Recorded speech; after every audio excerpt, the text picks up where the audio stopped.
Salut à toutes et à tous, ravi de vous retrouver en ce début de nouvelle année 2018, une nouvelle année que je vous souhaite d'ores et déjà prospère.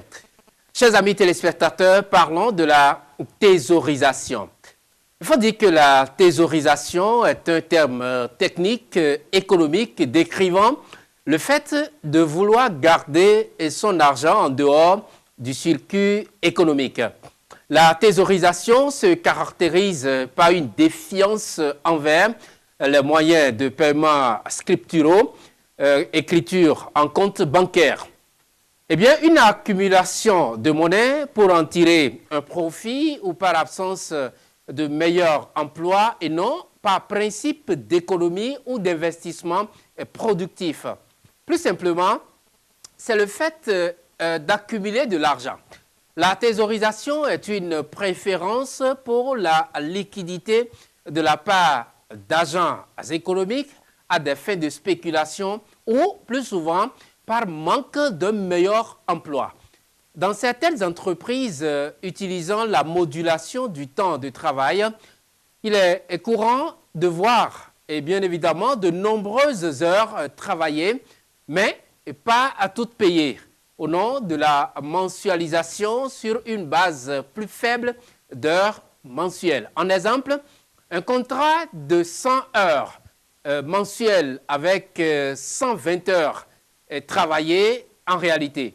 L'entreprise gèle donc une partie des salaires ainsi que les charges afférentes et ne paye ainsi que les heures restant à la fin de la période considérée une fois par an en général.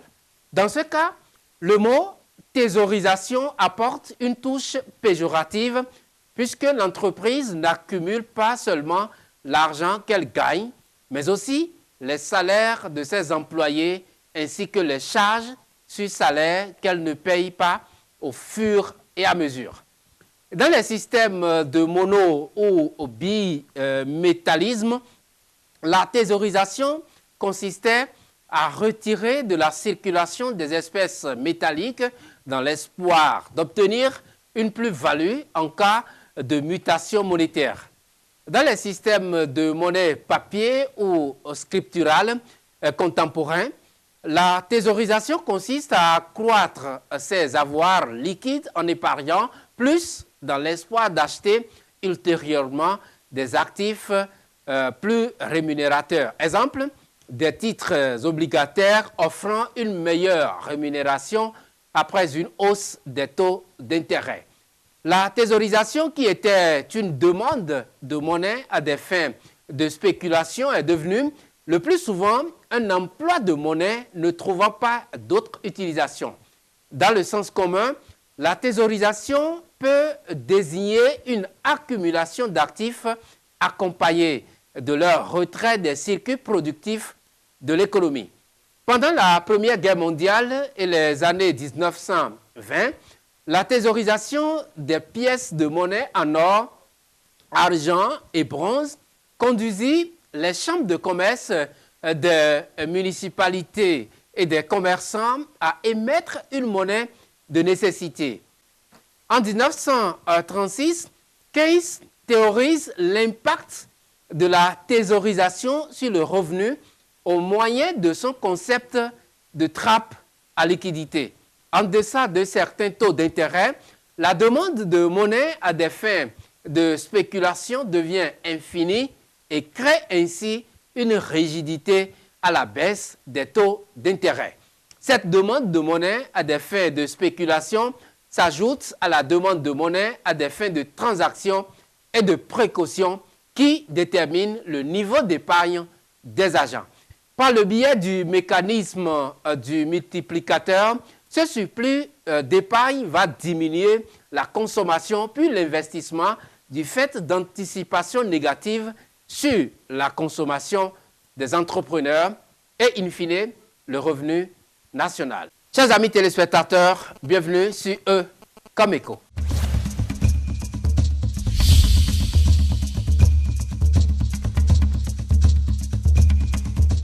Dans Éco-découverte, nous abordons le phénomène de la morosité économique criade constatée juste après les fêtes de fin d'année. Cette difficulté financière n'épargne pas les fonctionnaires béninois pour qui le mois de janvier constitue le mois le plus pénible de l'année.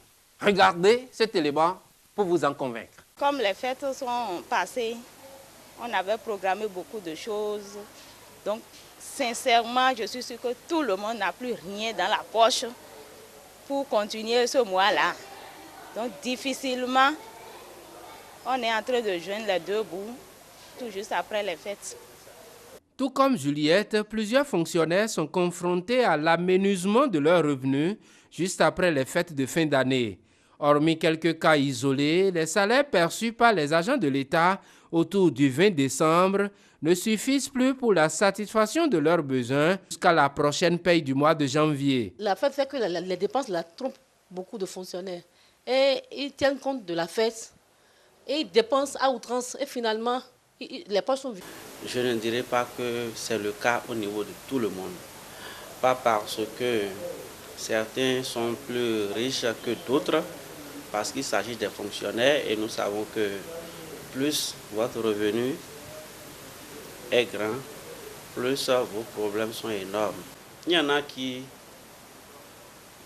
quand ils prennent leur salaire, ils planifient de sorte que la plus grande partie soit dépensée immédiatement pour que la partie restante couvre les imprévus durant le mois. Il y en a qui dépensent progressivement, quitte à ce que tout ce qui est imprévu et tout ce qui est charge prévue soit donc progressivement réglé.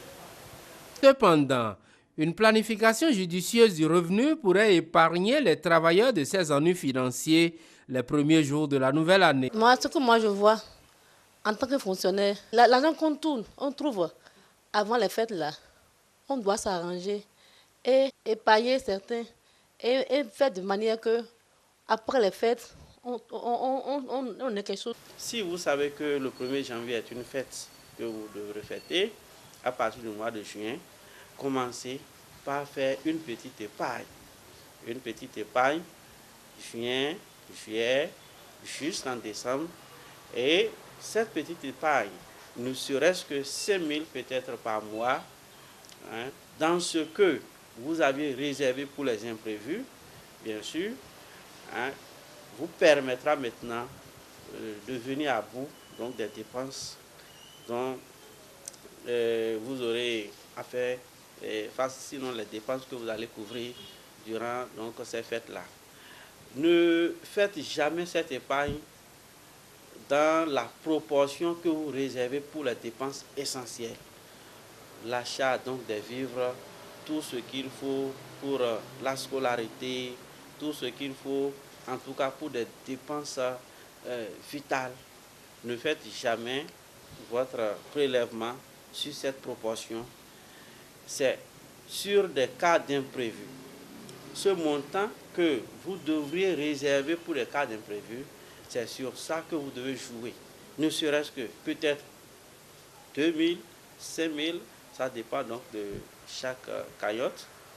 C'est là où vous devez faire donc ces imprévus, et ces petites épargnes économies, et en attendant donc le mois de décembre. Et vous constaterez que dès le 20 décembre, en dehors de votre salaire, que vous devez planifier comme vous avez l'habitude de faire, vous avez encore un autre surplus, et bien c'est ce surplus que vous allez prendre pour gérer ces moments festifs. Dans certaines entreprises privées, les employeurs gratifient leur personnel d'un 13e mois, de quoi permettre à ces derniers de mieux affronter les exigences des fêtes de fin d'année. Une telle innovation dans le secteur public constituerait une bouée de sauvetage pour les agents. Si on pouvait dire avant même les fêtes, il y aura quelque chose pour tout fonctionnaire, ce serait très bon. Donc tout juste après les fêtes là, qu'on dise, bon, dès le 5 ou 6, venez prendre encore quelque chose pour tirer le mois. Ce serait la bienvenue.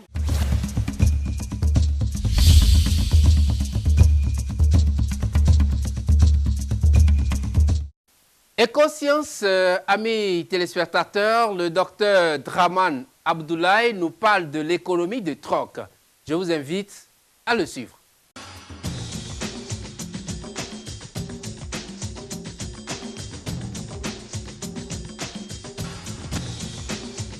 On peut définir l'économie de troc comme une économie dans laquelle on échange les biens contre d'autres biens.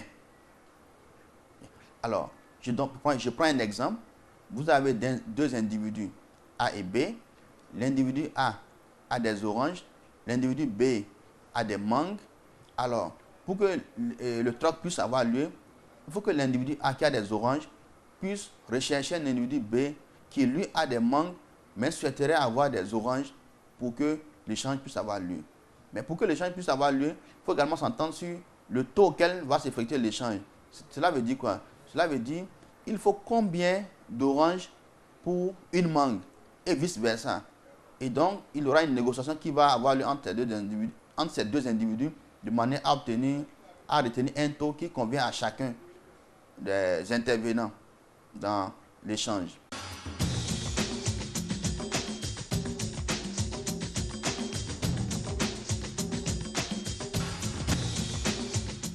L'économie de troc, vue de ce point de vue, pose deux principaux problèmes dans l'économie. Il y a ce qu'on appelle l'économie de troc qui pose le problème de coût de transaction. Alors, les coûts de transaction, ce sont les coûts liés, n'est-ce pas, au voyage, à la recherche de l'autre partenaire de l'échange, comme par exemple, précédemment, nous avons pris l'individu A et B, tel que l'individu A avait des oranges et l'individu B avait des mangues. Donc, il faut que l'individu A puisse retrouver un partenaire B qui lui a des mangues et qui désire échanger. Donc, tout cela nécessite des coûts qu'on appelle coûts de transaction. Le deuxième coût que pose l'économie de troc, ce sont les coûts d'attente. Cela peut être matérialisé par le stockage des produits dans l'attente d'avoir le partenaire échangiste dans l'échange. Ici, par exemple, notre individu A qui va passer assez de temps pour pouvoir retrouver l'individu B qui a des mangues et qui souhaiterait également avoir des oranges en retour. Et donc, les coûts d'attente, les coûts de stockage du produit, donc tout cela pose le problème, n'est-ce pas, des coûts liés à l'économie de troc. C'est vu tous ces problèmes que les individus dans les sociétés modernes vont penser à l'introduction de la monnaie dans l'économie.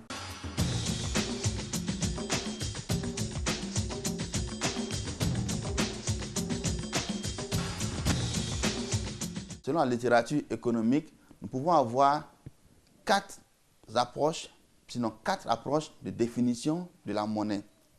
Nous avons quatre approches de définition de la monnaie. La première approche, c'est la définition selon l'approche institutionnelle.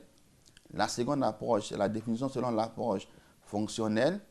La troisième approche, la définition selon les propriétés de la monnaie. Et la quatrième approche, la définition selon l'approche politique.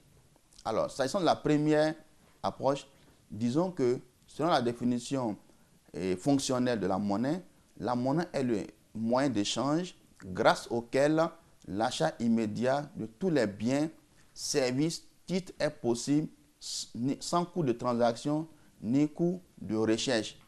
De ce point de vue, la monnaie est considérée comme un phénomène social parce qu'elle repose sur la confiance, n'est-ce pas, dans les sociétés qui la produisent. Deuxième approche de définition, la définition fonctionnelle de la monnaie. Alors, selon cette définition, on retient que la monnaie joue trois fonctions dans l'économie. Elle est utilisée comme intermédiaire des échanges. À ce titre, la monnaie nous permet d'effectuer les transactions, les échanges de biens et services sur les différents marchés. Deuxième fonction, la monnaie joue le rôle d'unité de compte. Grâce à la monnaie, on peut donner la valeur aux biens. La valeur des biens va s'exprimer en monnaie. On dit souvent que la monnaie joue le rôle d'unité de compte. Et troisième rôle de la monnaie n'est-ce pas, peut être utilisé comme une réserve de valeur. Avec la monnaie, on peut attendre et choisir. On peut accumuler du pouvoir d'achat en vue de l'utiliser à volonté.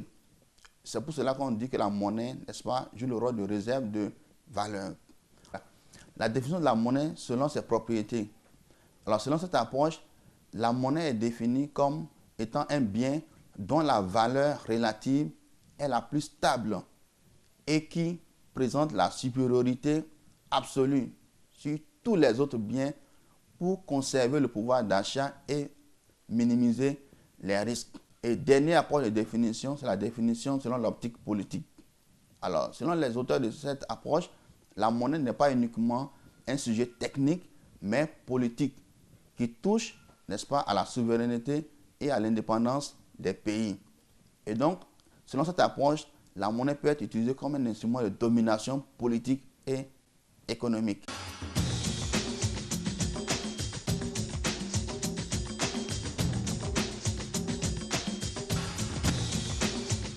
On montre, à travers cette définition, que l'élasticité de l'offre de monnaie est nulle. Deuxième propriété, l'élasticité de substitution, n'est-ce pas, de la monnaie est également nulle.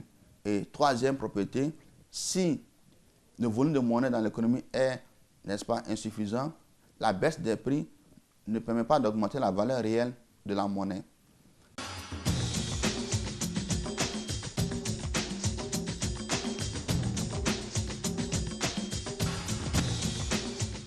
On peut, comme je l'ai dit précédemment, retrouver trois principaux gains de l'utilisation de la monnaie.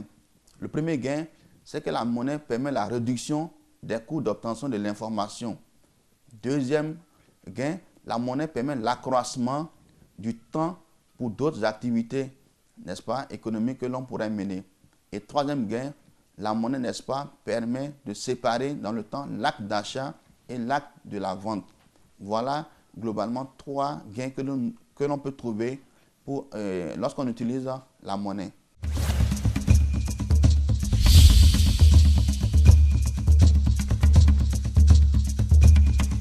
Nous sommes à présent dans la rubrique Eco-Bourse, la dernière donc de cette émission.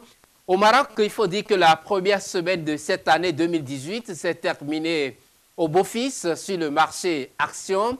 Le Mazi a progressé de 1,20% pendant les 4 séances et clôture la semaine autour des 12 537 points. Depuis ses plus bas de décembre à 12 100 points, l'indice a pu rallier plusieurs seuils importants, gagnant au passage plus de 430 points. Au tournant de 2017, le marché semble maintenir son orientation haussière. D'ailleurs, les analystes de la place, se livrant au jeu des prévisions boursières, se montrent plutôt optimistes pour cette nouvelle année. Ceux de CDMC qui plaident pour un pronostic haussier pour 2018 mettent en avant plusieurs arguments. Le regain de confiance des investisseurs en raison d'un retour salutaire aux fondamentaux des sociétés cotées, la réforme tant attendue du marché boursier censée insuffler une nouvelle dynamique boursière et l'afflux des résultats annuels 2017 des sociétés cotées donnant un aperçu sur leur santé financière ainsi que leurs perspectives d'évolution. Les marchés européens ont démontré en fin de semaine dernière qu'ils étaient capables d'accompagner l'euphorie des bourses américaines et asiatiques en ce début d'année 2018. Ce n'est donc visiblement pas tout de suite que les marchés vont chercher à se faire peur. En relevé et dans une note les stratégistes du courtier Aurel BGC. Il est en effet difficile d'imaginer quel grain de sable pourrait venir gripper la machine à court terme. Ce lundi s'annonce calme, en tout cas, comme devrait l'être le reste de la semaine, ont-ils ajouté. Même la publication vendredi dernier d'un rapport sur l'emploi américain plutôt décevant n'a pas suffi à entacher la bonne humeur des marchés malgré un accès de faiblesse temporaire du billet vert. Ce fut sans surprise négatif pour le dollar américain lors de la séance de vendredi. Mais comme on l'anticipait, cette publication n'est pas prompte à remettre en cause la politique de la Fed et encore moins les attentes de hausse des taux de la part du marché, a souligné Christopher Dembick, responsable de la recherche économique chez Sasso Bank. Du côté des indicateurs, les commandes passées à l'industrie allemande ont enregistré un recul de 0,4% sur un mois en novembre, après plusieurs hausses consécutives. Le marché doit également prendre connaissance en zone euro des chiffres du commerce de détail pour le mois de novembre ainsi que de la confiance des consommateurs pour décembre. Aux États-Unis, il faut dire que les données sur le crédit à la consommation pour novembre sont également à l'agenda. Sur le front des valeurs, Sopra Steria gagnait 0,55% à 164,50 €, alors que le groupe de services informatiques a pour projet d'acquérir la société allemande Bleu Carat pour muscler l'activité de sa filiale allemande. Trigano bondissait de 6,48% à 159,40 € après avoir augmenté son chiffre d'affaires de 50,8% à 544,7 millions d'euros au premier trimestre de son exercice décalé 2017-2018.